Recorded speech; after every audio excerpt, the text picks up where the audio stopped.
Okay. And I'm just gonna stand right here. You just talk to me like we're having a normal conversation. Okay.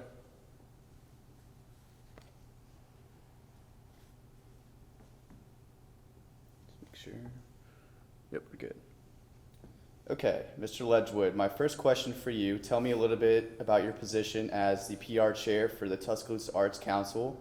What is your organization's goal in terms of providing entertainment for the Tuscaloosa community? So I'm in charge of PR for the Arts Council, and I have been here since the spring of '99. And the job was part-time for the first year, and then it changed to a full-time job. And my duties are varied, just like most everybody else in PR in Tuscaloosa. I take care of social media, I write press releases, I edit documents of all sorts, I maintain the website, I create graphics. Any type of graphic design that comes out of the office, I take care of that. And just as a nonprofit, we all take care of just general duties. We may have to unlock a door. We may, people are surprised probably, but we may have to take the garbage out one day, you know. So our job duties, you know, range from very menial tasks to something that may take a little bit more brain power. The goal of the Arts Council is to promote the arts in Tuscaloosa County, and we do that through various means, just through what I do on a day-to-day basis. We have an education program that's has many facets. We work with the local schools and connecting them with artists to go into the schools and teach the teachers how to incorporate arts into their daily activities, and we locate artists to go into the schools and teach the kids. And we have a newsletter, we have a website, we have Facebook and Instagram where we're promoting the arts. We have a grants program where we provide money for local individual artists and arts organizations and teachers. So our outreach takes the form of many different things. So when I say our goal is to promote the arts in Tuscaloosa County, it's not just one thing. And a lot of people probably don't understand that. So it's varied. So How do you think the Arts Council of Tuscaloosa, the Bama Theater, everything you guys do here is improving to bringing entertainment towards the downtown scene of Tuscaloosa? Prior to my moving here, I moved here in 1995, and from what I was told, the downtown area was quite dead, especially in the 1980s. Downtown Tuscaloosa kind of went through a slump, and so I think that by the Bama Theater and the Dinah Washington Cultural Arts Center, both are venues where we provide the community opportunities to rent larger venues where they don't have that opportunity anywhere else in the community. So we may have a promoter come in and say, you know, we have Chuck Lavelle, you know, wants to play at the Bama Theater. Chuck Lavelle is from Tuscaloosa. He's the keyboardist for the Rolling Stones. So you know, we're provide just by having our venues available to promoters and to the public, we're drawing people to the downtown area. Now we also have our own programming in these venues. We have art exhibits, we have a movie series. So we are contributing to bringing people downtown even more, I think, through cultural activities. And you could call it entertainment if you want to, Um, I think people are entertained by the arts, for sure. I am. I mean, there's no denying it. Calling it entertainment kind of downgrades it a little bit. I think the arts are a little bit more serious, you know, than some things. But I think that's how we're contributing to the downtown area. What do you think the Tuscaloosa community and out-of-town tourists who come into the Tuscaloosa area for the weekend enjoy most about the attractions you guys provide for them?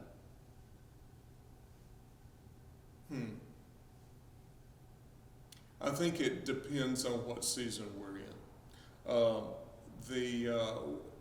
The Tuscaloosa Children's Theater, for instance, is a well-established organization in the city, and they provide theater performance activities for young people, and that's a really big deal when they're in the theater.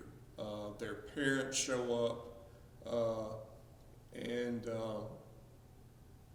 so I think that's a big deal as far as they're concerned.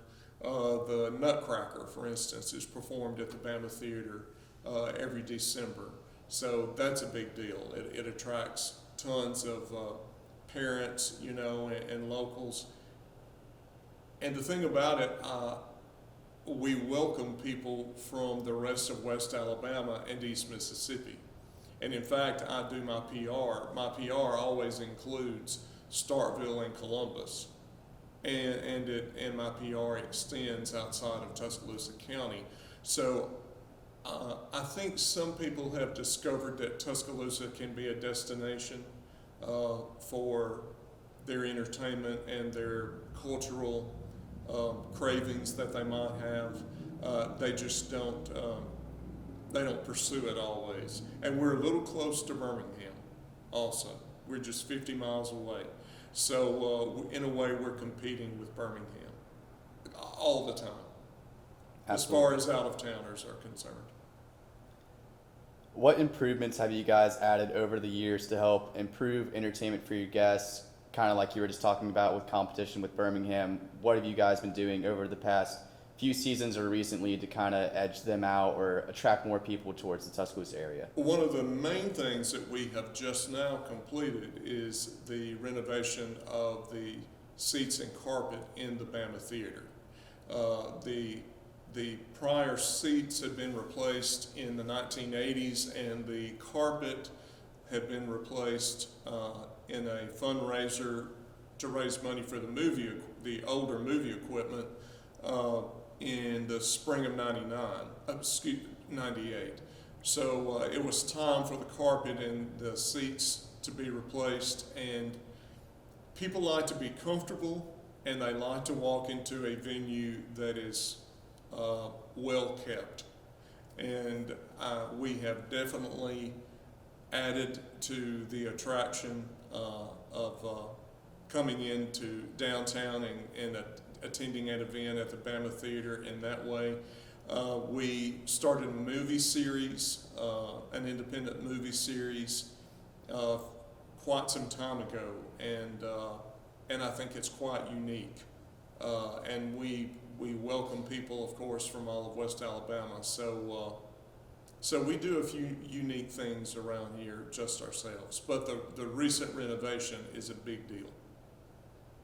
You alluded to it earlier how Tuscaloosa downtown area especially has really changed ever since you've came to Tuscaloosa to work here. How would you describe the current state of downtown Tuscaloosa, and tell me a little bit more about how it's changed in detail since you arrived? Since I arrived, well, to be perfectly honest, when I came in 1995 to Tuscaloosa as a grad student at the university. So I didn't leave campus almost, except to go buy groceries and clothes, you know, because as a grad student, you're so immersed in your degree program that most of the time you don't get out. And I was in that UA grad student bubble. So I didn't know that downtown existed almost, and especially not the Bama Theater. But since I started to work here in the spring of '99, downtown has definitely grown within itself. And by that, I mean we can't go over the river and, so geographically we've kind of, I think downtown has sprung up more within the boundaries that it has. And it's definitely grown through restaurants. We've gotten a few more nicer restaurants downtown, more opportunities for a varied menu. We've gotten coffee shops, the homebrew type beer beer places. A few of those have sprung up. And I think that's really added to the amount of people that have come into downtown. We've got, of course, hotels that are springing up now in downtown. I'm not exactly sure that retail has grown a whole lot in the downtown area.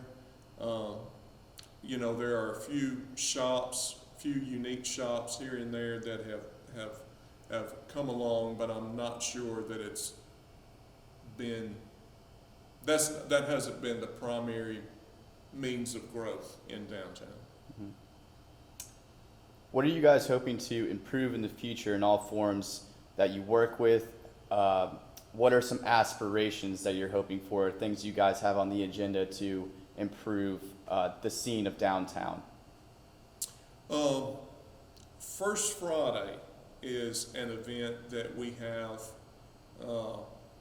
the first Friday of every month and throughout the year, and that is it's an art walk. First Friday art walk, and many cities have art walks of all sizes, and it's basically to showcase the exhibits that are opening in local galleries and in downtown. So in downtown Northport, they have art night on the first Thursday.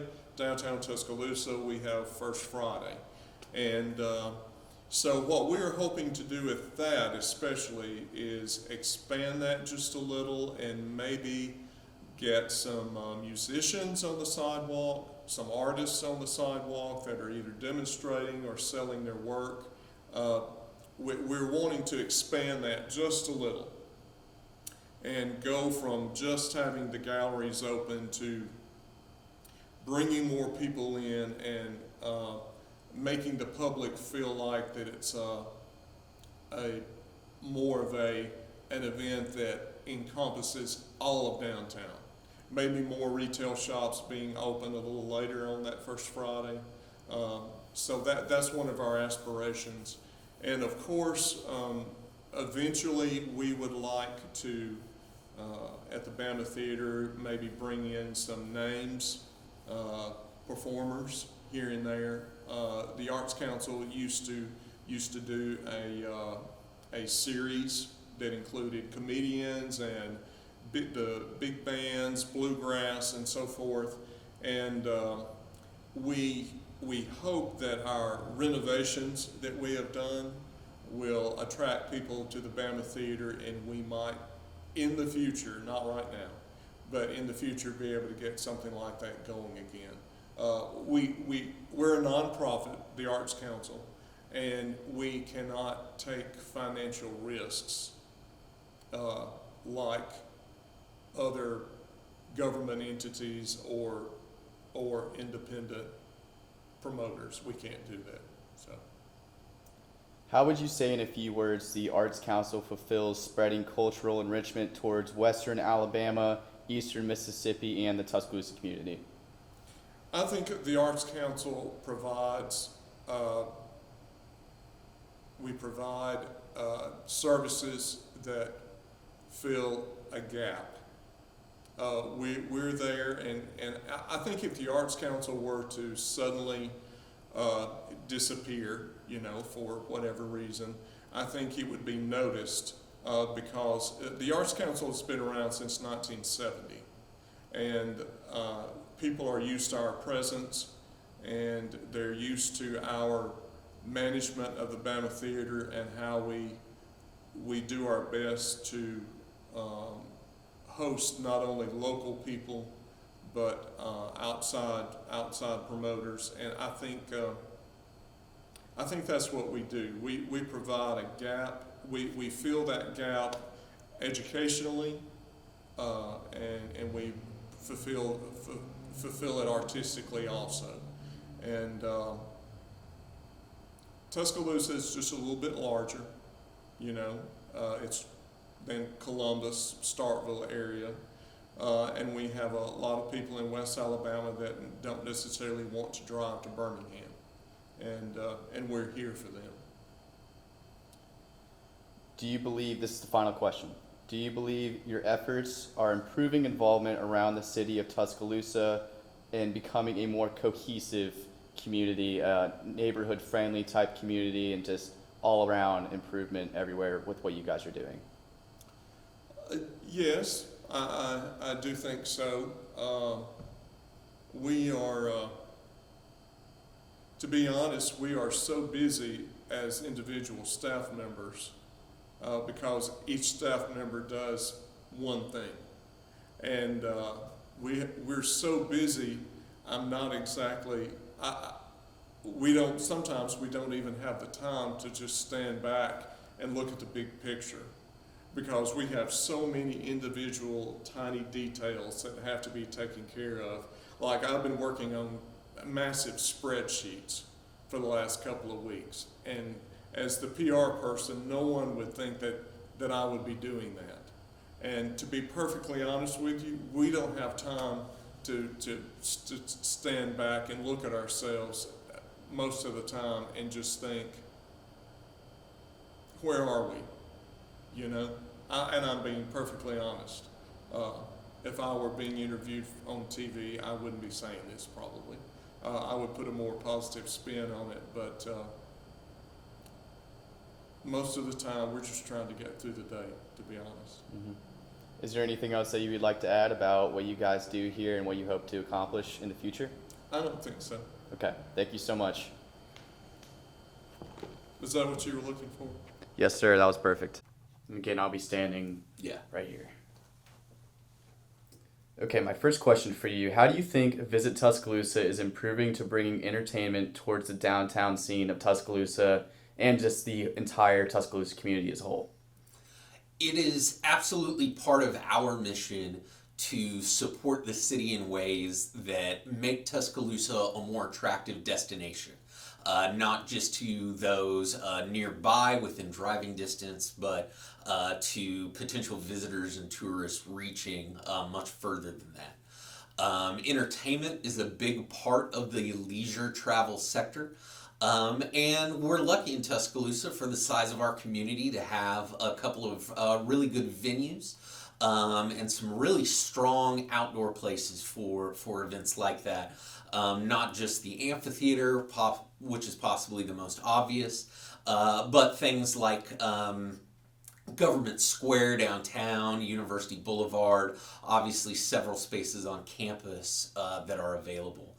The Visit Tuscaloosa organization doesn't do most of the booking for events like this. For instance, the amphitheater books all of its own acts. However, we do put a lot of effort into making sure those high-profile events receive as much visibility as possible. And obviously, music is a big part of that, but also a number of festivals throughout the year take place in the city, such as the Druid City Art Festival and the Kentuck Arts Festival, both of which have active music components, as well as family and children's activities as part of their programming. What do you think the community and out-of-town tourists enjoy most about the attractions you guys provide? Do you believe that these attractions create a sense of togetherness or cohesiveness within the community? Definitely so. We do. Obviously, there are certain things that take place in Tuscaloosa that don't need our help. Football Saturdays, home game days, are going to lead to a full city and lots of dollars spent, regardless of much additional effort on our part. It's our job to make sure that the other 360 days of the year or so, we've got just as much activity. Um, and we do try to make sure that we spread that visibility across as many different kinds of activities as possible. Sports are something that are an obvious draw here in Tuscaloosa, not just Crimson Tide athletics, but we host a number of other sporting events such as the Dixie Youth World Series Baseball Championship we'll host this summer, and the Super 7 football playoffs that we host on a rotating basis. But there are a number of other attractions that really do generate a strong sense of community, not just inside the city, but regionally. There are a lot of tremendous offerings in Tuscaloosa related to outdoor recreation, whether that's fishing, running, cycling, hunting. Tuscaloosa County has some great destinations for that. And there are some really strong groups that have become a part of our community in support of those. For instance, just last weekend, we hosted a bass fishing tournament here on the Black Warrior River that's right outside my window that was operated and managed by a group supporting African American bass fishing.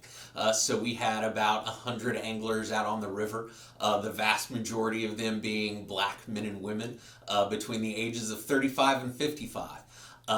So that's a group we of course want to support, and we hope they'll be in town quite a bit, make use of our river, and spend some tourist dollars here while they're here. I know you're new to your position, but what improvements have you guys added over the years or in recent memory that you know of that help improve entertainment for your guests in the community? This is certainly an exciting period of development for Tuscaloosa. Whether it is more resources going to downtown, improvements at some facilities like the amphitheater, or even plan development. As you may know, the Saban Center that's on the horizon, as well as a new convention center coming to downtown Tuscaloosa. So there is a lot of opportunity to really make further investments regarding those entertainment possibilities. We've just opened the new Riverfront Park to go along with that downtown development. We've got several new hotels which just opened just within the last couple of years in downtown. And that all goes to supporting a more active entertainment district and a more active experience economy from front to back. How would you describe the current state of downtown Tuscaloosa? How has it changed since you began your position, or maybe since you've been in Tuscaloosa? Downtown is really experiencing a revitalization of energy. We have a number of business operators who have chosen to expand or open new offerings in downtown since the pandemic and since foot traffic has returned.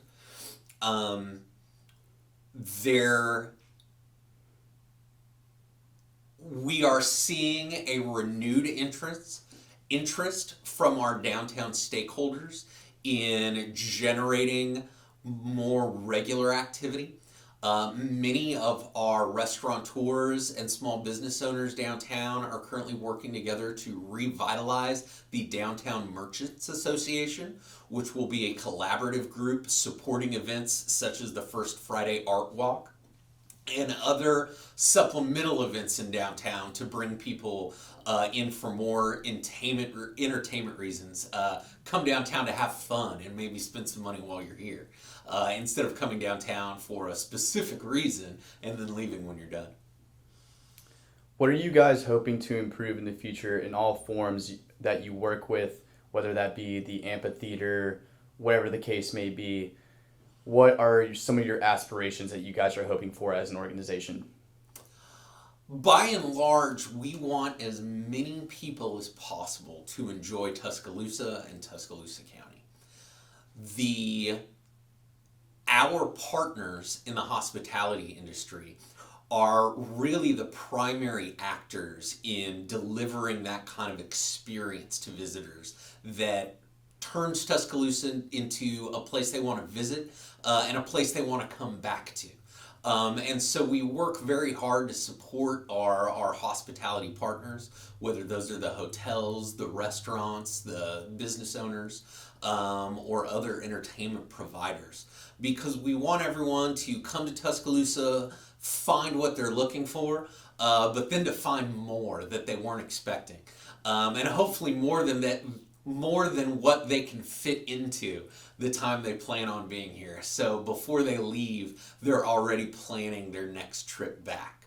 The efforts by our business partners, such as revitalizing that Downtown Merchants Association, as well as helping us really reinvest in activity-driven communities, whether that's an outdoor sports group, or whether something driven by music or by food, to really make sure those niche interest areas get catered to when the time is right. Makes a big difference in helping everyone understand we are more than just a college town, we are more than just a sports town, that we're a place you can come for all kinds of destination needs. How would you say in a few words that Visit Tuscaloosa is spreading cultural enrichment towards Western Alabama and the Tuscaloosa community and even Eastern Mississippians who come over and visit the town? Absolutely. We do know that there are a number of offerings you can find in Tuscaloosa that you can't find in many other places throughout the region, particularly in the more rural places. So we want to make sure we're broadcasting these opportunities to take advantage of things like our music scene and our arts scene. We're very lucky to have strong partners at the university that keep a lot of programming new and fresh, whether it's for family audiences or more mature audiences, through our theater and music programs and the museums. But we've also got a number of great offerings throughout the city and throughout the county. You can think about Moundville Archaeological Park, that does fall within the Tuscaloosa County boundaries, that a lot of people have great cultural outings to, but even events like the First Thursday Arts events in Northport and the First Friday Art Walk over here in Tuscaloosa, as well as a number of new initiatives. Many people are not aware that as part of the Elevate Tuscaloosa financial investment, it is written in that 1% of those development funds have to be dedicated to public artworks related to any of the new development that takes place. So as you see things like the Sabin Center and the Conference Center come online, there will be dedicated space for public arts as a part of those projects. All of that is just evidence of our community and our elected leaders really supporting that investment in arts in the community. Do you believe that your efforts are improving involvement around the city of Tuscaloosa in becoming a more cohesive and family-like environment? I really do. I think the environment in Tuscaloosa has reached a moment where collaboration is key, and the right people are, I'm very glad to say, making sure they have a seat at the table for those conversations. Whether it is the business operators, the artists who wish to contribute to the environment, the community leaders and community stakeholders. A good example of that is the issue with parking. It would be very easy for this development to really take advantage of its momentum and for it to move forward at a pace that ignores some of the needs and desires of those of us who live here, those of us who maybe get forgotten sometimes in the discussion about how to enhance the city for visitors. But in this case, they're not being forgotten. All of those stakeholders are being brought in, And none of these decisions are getting made until discussions happen regarding how are we going to make sure this doesn't congest traffic? How are we going to make sure parking is taken in consideration? How can we make sure our residents have as much access to these improvements and benefit from this development just as much as the outside audience? And at times it may seem like that makes things go more slowly, or it may seem like there are inconsistencies or inconveniences that come about because of it. You know, right now there's plenty of road construction in town that we would all love to be done. But 3-5 years from now, we're going to be really glad that we went through that inconvenience, because it's going to make a big difference when those roads are a little busier or those parking spots are a little harder to come by. So my final question for you, it's kind of two questions in one. How important is it for your organization to spread the word about new activities going on in the downtown scene? And then the second part of this question, do you believe spreading the word about new events is essential to the growth of downtown, perhaps because it attracts new audiences that come to the downtown area? Absolutely. As you and I both know, the South is deeply rooted in tradition. And a great example of that is our home games on Saturdays. There is so much surrounding those home games that has happened every Sunday for as long as most of us can remember. Every Saturday for as long as most of us can remember, that we don't have to do a lot to promote things like the Elephant Stomp or the tailgates that take place or stopping by Galette's to get a Yellowhammer. And along those same lines, there are things like Dickens Downtown that Northport does during the holiday season, or the Druid City Art Festival that happens annually, that most people just know is going to happen and are paying attention to. But there are a lot of opportunities that we here in Tuscaloosa and throughout Tuscaloosa County haven't taken full advantage of. So even in some cases they are new opportunities, like the virtual fishing tournament that we're operating right now, where instead of having to sign up and be here on a specific day to take part in a fishing tournament, you sign up online and you've got an entire month to participate and to submit your entries online. But maybe it's new visibility on something that has been around and maybe just hasn't enjoyed as much foot traffic recently. A lot of people forget that Tannehill State Park falls here in Tuscaloosa County, and they have a great monthly event called Trade Days, where they have artisan and craftsmen come in from all across the region to do all kinds of different things, from blacksmith work to frontier style cooking to spinning yarn the old-fashioned way. It's a great event that is low cost and open to families throughout the region. And just like our new events, we want to make sure events like that get visibility and that everyone from residential to our visitors have the chance to participate. Is there anything else that you would like to add on about any of these questions I've asked you? The thing that I think is most interesting, or where I've had the most fun in my job since joining the team, is learning all of the stuff that is offered in Tuscaloosa County that I wasn't aware of. I came to Tuscaloosa at first for the university, and I learned a lot about what goes on campus and what goes on downtown and, right here around the river. And I'm just now learning about some of the really interesting and fun things that are offered really beyond University Boulevard. There's the Civil Rights Trail Walk that is free and self-paced, and anyone can do it anytime. But until I got here, I hadn't paid enough attention to it. And I do highly recommend it for anyone who wants to learn about our local history. But then even simple things like fishing and golfing and even shopping. There is a lot more to be offered throughout our county than you would find just driving up and down Main Street.